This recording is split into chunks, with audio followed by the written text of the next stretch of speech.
போனாரா வந்தாரா என்ன போட்டோ எடுத்தாருன்றத அவர் கூட இருந்தவங்க பேசுறாங்க, பார்த்தவங்க பேசுறாங்க. அந்த விஷயங்கள் தனிப்பட்ட விஷயங்களா இருக்கு. அது தனிப்பட்ட விஷயங்கள் நீங்க எப்படி சொல்வீங்க? அது எப்படி தனி நீ நீ அரசியல் பிழைப்ப அத வச்சு தானே பண்ணிட்டு இருக்க. நாம் தமிழர் கட்சி தொடங்கியதுக்கு பிறகு தானே நீ வந்து பிரபாகரன் பெயரால் வந்து நீ இந்த கற்பனை கதைகள் எல்லாம் ஓட்டியிருக்க. பெரியார் வழிகாட்டின்னு சொன்ன சீமான் இன்னைக்கு பெரியார் எனக்கு வேண்டாம் நீ ஏன் வச்சுக்கன்னு சொல்றாரு. அதுக்கு பதில் சொல்லுங்க. ஏங்க ஏன் இப்படி மாத்தி பேசணும்னு அவர்கிட்ட போய் கேளுங்க.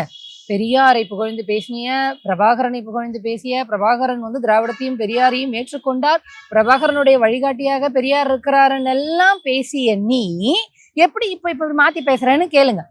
சரி, எச்ராஜாவை பேராசன் ஏத்துட்டு இருக்காரு. பேராசன் அவர் ஏத்துக்கொண்ட தலைவர் பேரறிஞரா? சரி, ஏதோ ஒண்ணு.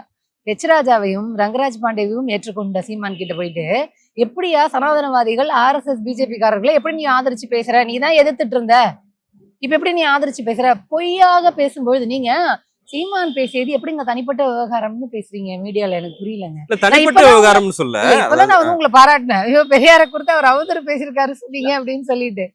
இப்போ நீங்க அவர் பேசியதை பிரபாகரன் குறித்து அவர் பேசியதை எப்படி வந்து நீங்க பொய்ய தனிப்பட்ட விஷயம் அப்படின்னு நீங்க கடந்துட்டு போறீங்கன்னு நான் கேட்கிறேன். ஒரு அரசியல் தலைவர், அவருக்கு நீங்க வந்து எல்லாரும் பொதுவாக யாருமே மரியாதை கொடுக்கணும்னு நீங்க சொல்றீங்க இல்லையா? அரசியல் கட்சி தலைவராக இருக்கக்கூடியவர் தான் ஒரு ஈழத்திற்கு ஆதரவாக இருக்கும்போது பேசியதற்கும், ஒரு கட்சி தொடங்கிய பிறகு அரசியல் ஆதாயம் தேடுவதற்காக பேச தொடங்கியதற்கும் எத்தனை முரண்பாடுகள் இருக்கு, எவ்வளவு பொய் இருக்கு, எவ்வளவு பித்தலாட்டம் இருக்கு, எவ்வளவு ஃப்ராடுத்தனம் இருக்கு. சரி, அத தேர்தல் நடக்குது, அத தேர்தல் காலத்துல மக்கள் பாத்துக்குவாங்க. ஆனா எல்லா ஊடகங்களும் எல்லா அரசியல் தலைவரும் இத குறித்தே ஏன் பேசுறாங்க? ஏன் சார் ஒரு முக்கியமான விஷயங்களை மடைமாற்றாங்க? இல்லங்க, அதாவதுங்க, ஒரு சமூகத்திற்கு ஒரு ஆபத்து வருது, ஒரு ஃப்ராடுக்கார பையன் வரும்.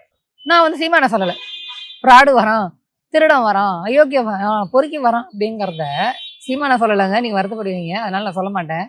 இப்படி ஒரு வருவாரு அப்படின்னா அவனை பத்தி தெரிஞ்சவங்க மக்கள் கிட்ட வந்து அலர்ட் பண்ணுவாங்கல்ல.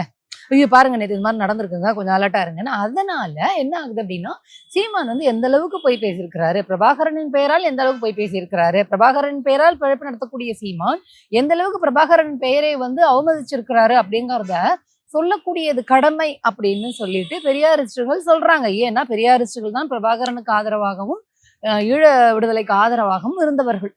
அதை வைத்து ஒருத்தன் வந்து ஏமாற்றுக்கிறான் அப்படிங்கும் போது அலர்ட் பண்றாங்க. அதனால நாங்க பேசுறோம்.